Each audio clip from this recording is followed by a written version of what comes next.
I don't think we will ever reach a point where Sonic the Hedgehog won't have its haters. When Sonic went 3D, Sonic Team took Sonic into many different directions to try and make 3D Sonic work.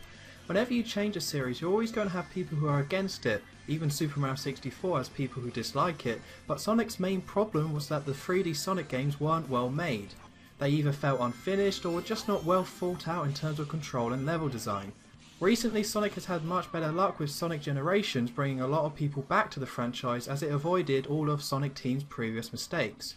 Generations was a best of for the series though, so now that they've proved they can make a solid Sonic game, it was time to see if they could make a good original 3D game.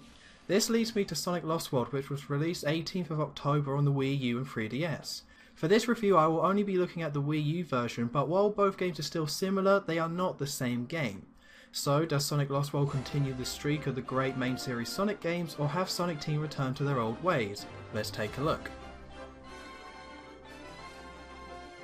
The game starts with Sonic and Tails trying to stop Eggman from stealing creatures for his robot army. Eggman shoots them down and they land on the Lost Hex. The Lost Hex is home to the Deadly Six, who are a group of monsters under Eggman's control to help him steal part of the energy of Sonic's main world.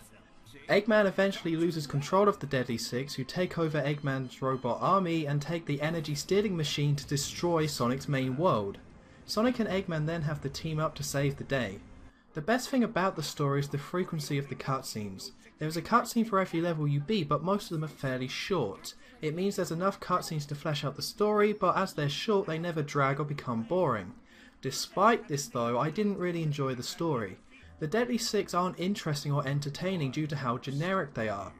They each have a personality, but each one is just a stereotype that's been done for years. There's the fat one, the old wise one, the crazy one, the strong one, the goth one, and the model one. It's great to see that they try to mix things up in terms of the villains, but they needed to come up with something more unique.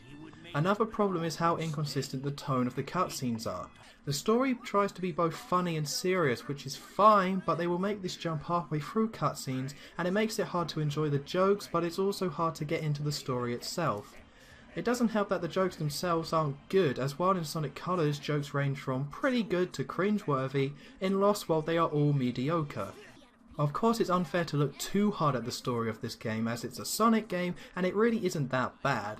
I have to say though, as an attempt to do something different and trying to be entertaining, they didn't do that good of a job. Sonic Lost World is a 3D platformer but doesn't continue on from Sonic Generations. While Generations focus for the most part on pure speed, Lost World removes the boost mechanic and slows everything down. Your max speed has been reduced and there's greater emphasis on platforming. It still has a pace of the Sonic game though, as this is achieved by the new parkour system and running mechanics. To run, you now have to hold ZR on the gamepad. If you don't hold it, you'll never go any faster than a light jog. The idea of having two different gears for Sonic is a solid one, as it allows for you to slow down when you need to make a jump and speed up when you want to go through the levels quickly. However, the execution isn't quite there.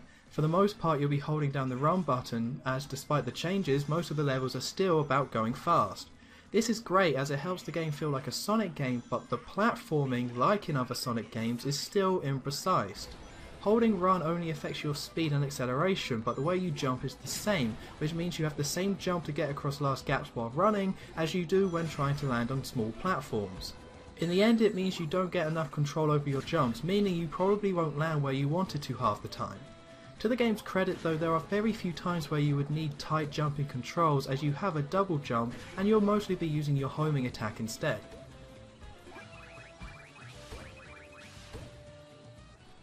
When you're holding the run button, it also allows you to use Sonic's new parkour moves.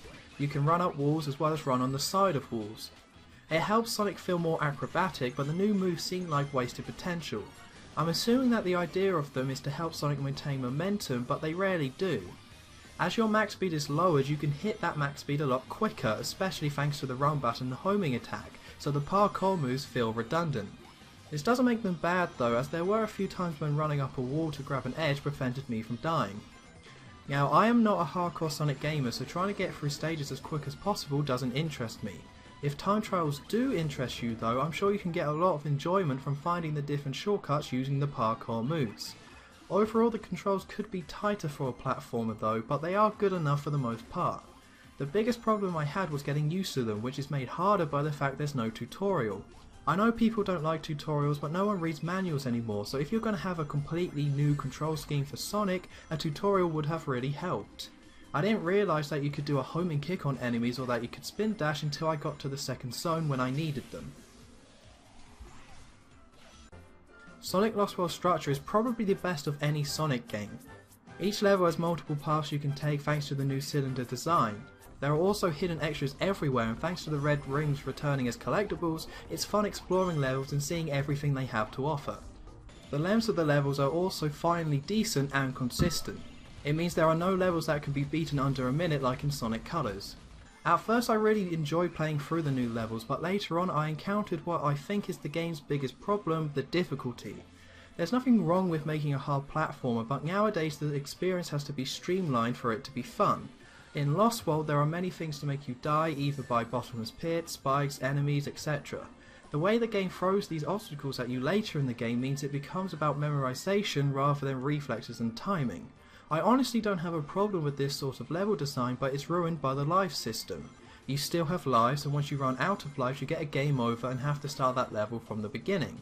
It means once you have trouble beating a level, the game becomes a chore to play, as you're both trying to figure out the best route to get past the obstacles while avoiding running out of lives to have to start again.